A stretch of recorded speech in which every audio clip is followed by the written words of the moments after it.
Assalamu alaikum, dear students. Honors fourth year.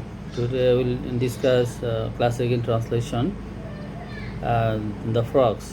ফ্রক্সের আছে এটা তৃতীয় ক্লাস। আমরা এর আগে ফ্রক্সের কাহিনীটা জেনেছিলাম এবং কয়েকটা চরিত্র আলোচনা করেছিলাম এবং ফ্রক্সের যে নাটকটার যে কমেডিটার যে ব্যাকগ্রাউন্ড সেটাও আমরা জেনেছিলাম। আমরা দেখেছিলাম যে ডাইনাসিস এবং জান্থিয়াস এরা আন্ডারওয়ার্ল্ডে যায়। আন্ডারওয়ার্ল্ডে যাওয়ার পথে আগে হেরাক্লিয়াসের বাসায় যায় এবং তারা সেখান থেকে আন্ডারওয়ার্ল্ডে যায় এবং প্লুটোস হাউসে যায়। তো প্লুটোস হাউসে এখানে গিয়ে দেখে যে এখানে একটা কন্টেস্ট চলছে। ইউরিপিডিস। ডাইনাসিসের উদ্দেশ্য ছিল ইউরিপিডিসকে নিয়ে আসা, যে মারা গিয়েছে ফেমাস ট্র্যাজিক পয়েট। তো তাকে নিয়ে আসা এবং সেখানে যেয়ে দেখে যে একটা কন্টেস্ট চলছে ইউরিপিডিস এবং অ্যাসক্যালাইসের মধ্যে, এবং তাদের মধ্যে কন্টেস্টে বিচার করা হয় ডাইনাসিসকে এবং সেই বিচারক সেখানে অ্যাসক্যালাইস জয়ী হয় এবং তাকেই নেওয়া আসা হয় ইউরিপিডিসের পরিবর্তে। তো আমরা ক্যারেক্টারগুলো আলোচনা করেছিলাম, যেমন ডাইনাসিস ক্যারেক্টার আলোচনা করেছিলাম, জান্থিয়াস একজন চাকর এবং মনিবের সম্পর্ক দুজনের মধ্যে, হেরাক্লেস আলোচনা করেছিলাম এবং ক্যারনকে নিয়ে আলোচনা করেছিলাম। আজকে আমরা আলোচনা করব হচ্ছে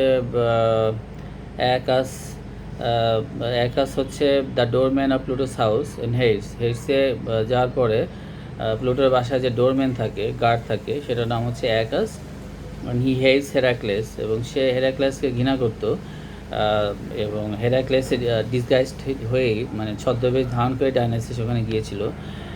ফলে আবার সে হেরাক্লেসকে ঘৃণা করতো for stealing Cerberus and thus tries to torture Dionysus and Xanthias when they are disguised as Heracles.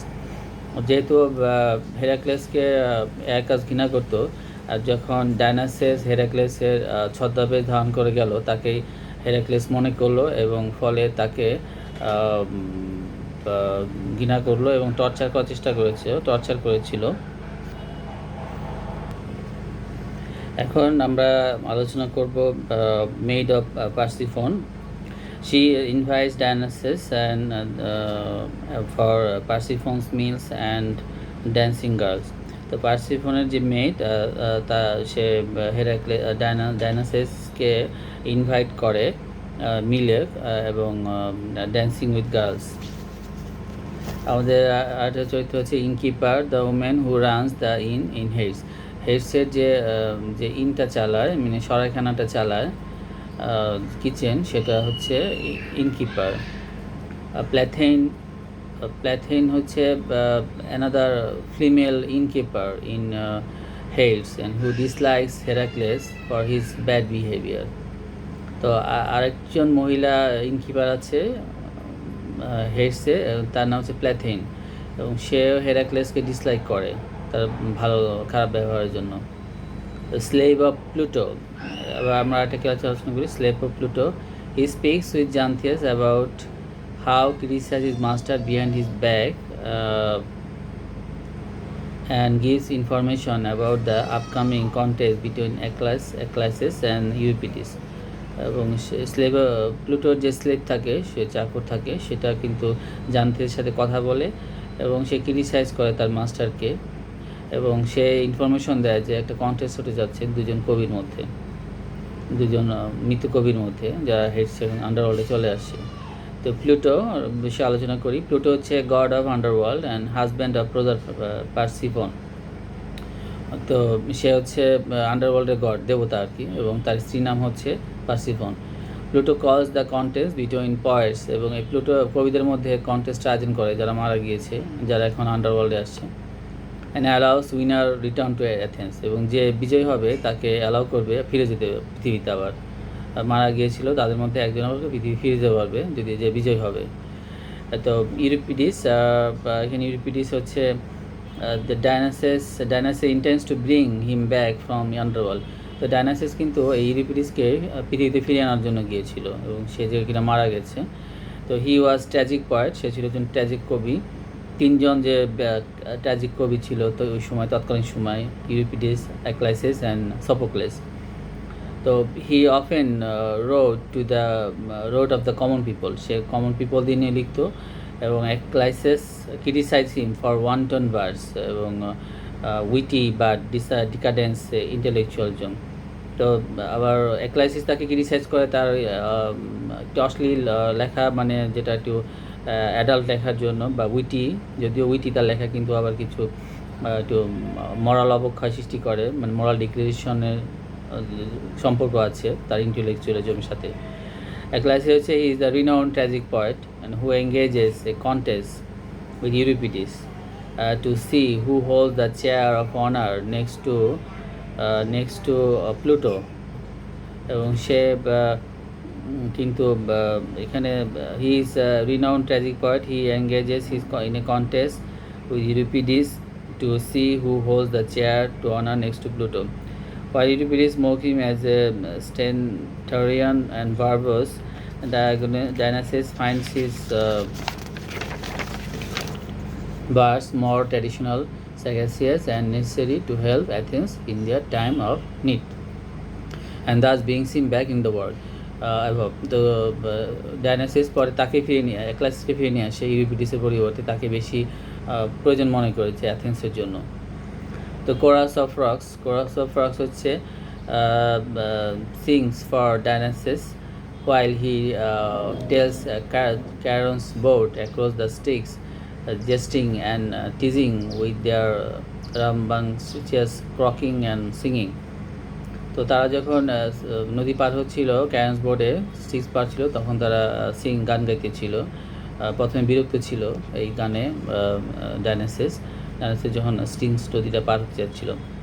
তো কোরাস অফ ইনিশিয়েটেড, এখানে আরেকটা কোরাস আছে, chorus of initiates, part of Eleusinian mysteries, and then the initiates helps Dionysus and Xanthias on their path, and also sings of the rites and the members of mysteries and the glories of Demeter and Ichthys, and they also poke fun of notable politician and poets নিয়ে তারা make fun করেছে এই কোরাসটা। Persephone হচ্ছে the daughter of Demeter and wife of Pluto. Persephone তো আগে বলেছিলাম, প্লুটোর ওয়াইফের নাম হচ্ছে পার্সিফন। আমরা এখন আলোচনা করি যে এই কমেডির থিম হচ্ছে, একটা থিম হচ্ছে দ্য ভ্যালু অফ পোয়েট্রি, কবিতার গুরুত্ব, value of poetry, the decline of অ্যাথেন্সের ধ্বংস, এবং আইডেন্টিটি। 3 নম্বর হচ্ছে identity, theme of identity. 4 number হচ্ছে অ্যাম্বিশন, অ্যান্ড 5 নম্বর হচ্ছে ট্র্যাডিশন অ্যান্ড মরালিটি। আর 6 নম্বর হচ্ছে Dionysus evolution. 7 number the value of কমেডির গুরুত্ব। এবার আমরা যদি প্রথমে আসি দ্য ভ্যালু অফ পোয়েট্রি ভ্যালুটা, এখানে আমরা দেখেছি যে এখানে এই গল্পের এই কমেডির একটা মূল ঘটনা কিন্তু এই পোয়েট্রি এবং পোয়েট নিয়ে, এবং ডায়নাসিস কিন্তু গিয়েছিল আন্ডারওয়ার্ল্ডে কবি ফিরিয়ে নিয়ে আসার জন্য, কারণ কবিদের অ্যাথেন্সের জন্য খুব দরকার। তো according to Aristophanes, poetry is not only for entertainment, it can impart a moral message or instruct its listeners to be a better citizen of human beings. তো কবিটি কিন্তু লেখকের মতে, নাট্যকারের মতে, কবিটি শুধুমাত্র এন্টারটেনমেন্টের জন্য না, শুধুমাত্র কবিতাটা হচ্ছে শুধুমাত্র যে চিত্ত বিনোদন তা না। কবিদের কাজ হচ্ছে সমাজটা গঠন করা এবং মরালিটি বিল্ড আপ করা, একটা মরাল মেসেজ দেওয়া, ইনস্টান্সিস লিসেনার বেটার সিটিজেন, এবং সর্বোপরি হচ্ছে যে আদর্শ নাগরিক হিসেবে গড়ে তোলা, বেটার সিটিজেন হিসেবে গড়ে তোলা, আর উন্নত সিটিজেন হিসেবে নাগরিক হিসেবে গড়ে তোলা, এবং মানুষ হিসেবে গড়ে তোলা, অ্যাজ এ হিউম্যান বিংস তাকে ডেভেলপ করা হচ্ছে কবিতার কাজ, শুধুমাত্র আনন্দ দেওয়া নয়। এখন এটা এই যে ধারাটা যেটা আমরা বললাম, এবং কবিতায় তারা একটা যেটা বজায় রাখতে চেষ্টা করে সেটা হচ্ছে এই যে নিউ ক্লাসিক্যাল যে পিরিয়ডটা যে আমরা আলোচনা করি, তারাও কিন্তু এই গ্রিক এই থিওরিটাই নিয়ে এসেছিলো, এবং আরেকটা হচ্ছে যে কবিতার যে পুঙ্খানুপুঙ্খ করা, মানে কবিতার ভুল ত্রুটি না হওয়া, মানে সূক্ষ্ম অ্যাকুরেটনেস ঠিক রাখা, এই জিনিসগুলা গ্রিক টাইমে বেশি গুরুত্ব দেওয়া হতো। এবার আসছে আমাদের works of great tragic poets live on and can shape the character of Athenians. তো এই যে ট্র্যাজিক কবিগুলার যে কাজগুলা, তারা কিন্তু বা তাদের এই কাজগুলা কিন্তু চরিত্র গঠন করতে পারে, অ্যাথেনিয়ানদের ক্যারেক্টারের চরিত্র শেপ, ওটা আদল দেওয়া, সে আদলটা দিতে পারে। তো Euripides and Aeschylus boast of their own verse, and what it can do.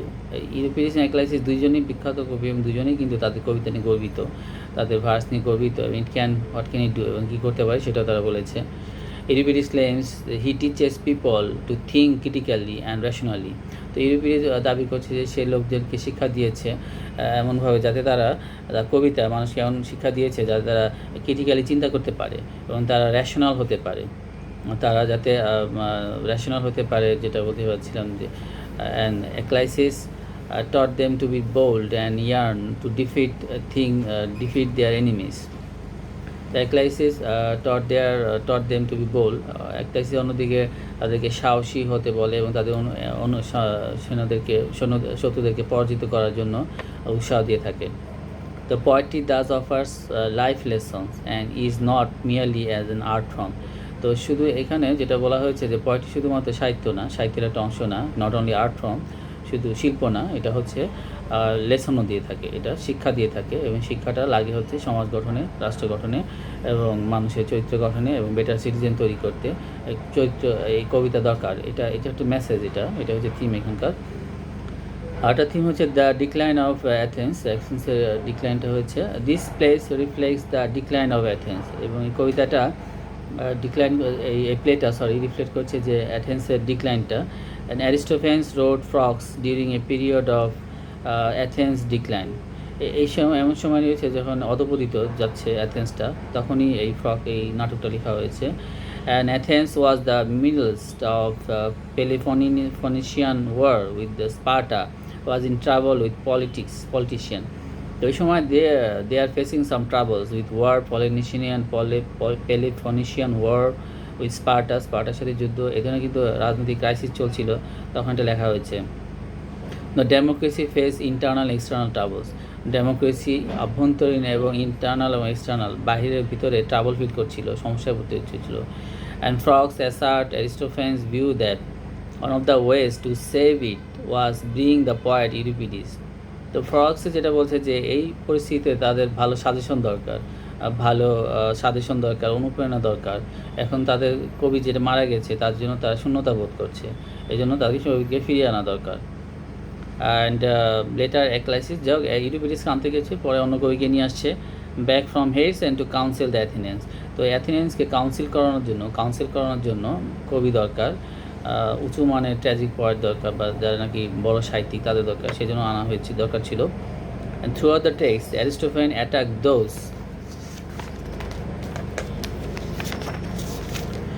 those who put the wrong people in charge, those who are the self-interest.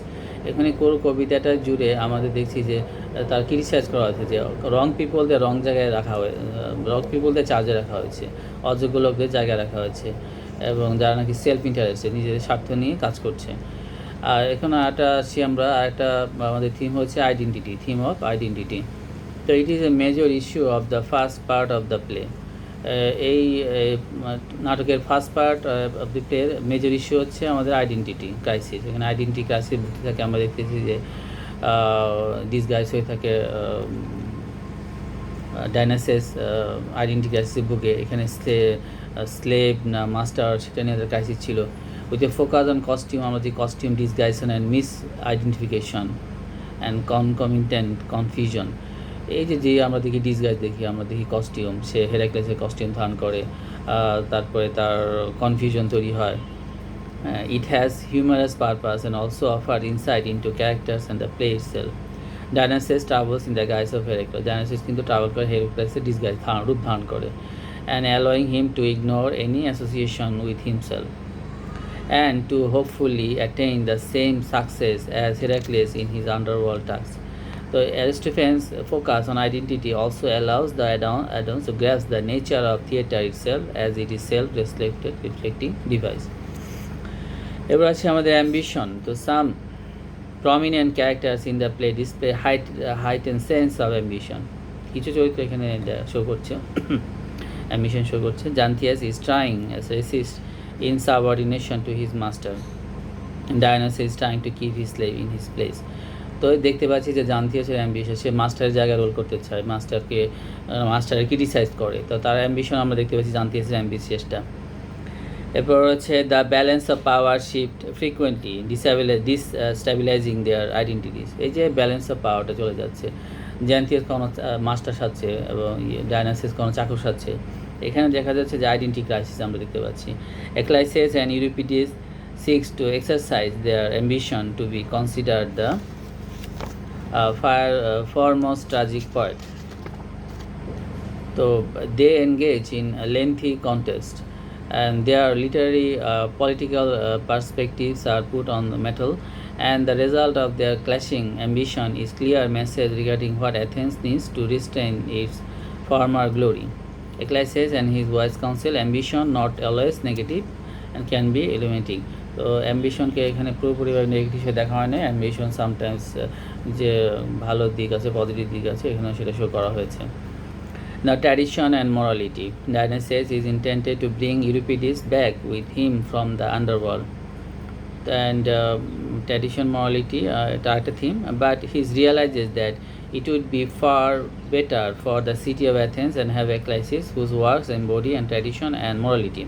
The play exposes the idea that with Euripides' works might be amusing and technically accomplished or clever, they will not suffice to retain order, good behavior, and procure stability. On the other hand, Ecclesiastes offer intelligence and wisdom. It is a part of Dionysus' journey that he realized that tradition and morality are virtues, particularly in time of unrest. তো এখানে আমরা দেখতে পাচ্ছি যে কোন কবিকে তাদের দরকার, এই ট্র্যাডিশন অনুযায়ী সেভাবেই তারা সিলেক্ট করেছে। ডায়নাসিস এভলিউশন। ডায়নাসিস আরেকটা থিম হচ্ছে আমাদের ডায়নাসিস evolution. Dionysus is a wild, energetic, and pleasure-seeking character. He is also crass and boastful and self-indulgent and cowardly. He is wise enough to venture down into Hades for a poet, but he does not yet know whom he needs. ডায়নাসিস আন্ডারওয়ার্ল্ডে গিয়েছিল, সে সাহসী, গিয়েছে আন্ডারওয়ার্ল্ডে কবিকে ফিরিয়ে আনতে, কিন্তু সে নিশ্চিত না কাকে দরকার। Along his journey, he reveals his flaws and limitation and is tested. He is chosen to judge the poet's contest and is thus given his own test. Dionysus evolves and matures throughout his contest and is forced to think deeply about Athens' need. He chooses Ecclesiastes, the poet that will be test for Athens, and this indicates that he becomes mature and wise. ডায়নাসিসের প্রথম যে রূপটা ছিল, যে ছিল maturity of, সেই ম্যাচিউরিটিটা প্রমাণ করেছে সঠিক কবিকে বাছাই করে। সে কিন্তু ইউরিপিডিস আনতে গিয়েছিল, পরে সে ডায়নাসিসকে নিয়ে আসছে, এক্লাইসিসকে নিয়ে আসছে। এটা প্রমাণ করে তার ম্যাচিউরিটি হয়েছিল, তার পরিবর্তন হয়েছিল তার মধ্যে। And the value of comedy, একটা থিম আমাদের। Aristophanes was a paragraph of all comedy and literature, keen-witted, clever, insightful, and masterful in his construction of humorous themes. In the play, he makes a case for bringing back the great tragic poet to assist Athens, but he does it throughout the lens of comedy. In his crash, sometimes silly, play witfully themes are dealt with a very effective manners, and Westphal shows that comedy can also be vehicle for truth and moral message রয়েছে। তাহলে কমেডির একটা গুরুত্বপূর্ণ ভূমিকা আমরা দেখেছি, অ্যারিস্টোফেন যেটা দেখেছে, কমেডির ভ্যালু রয়েছে সত্য এবং মরাল মেসেজের জন্য এটা দরকার রয়েছে। আজকে এ পর্যন্তই, ধন্যবাদ সকলকে, আসসালামু আলাইকুম।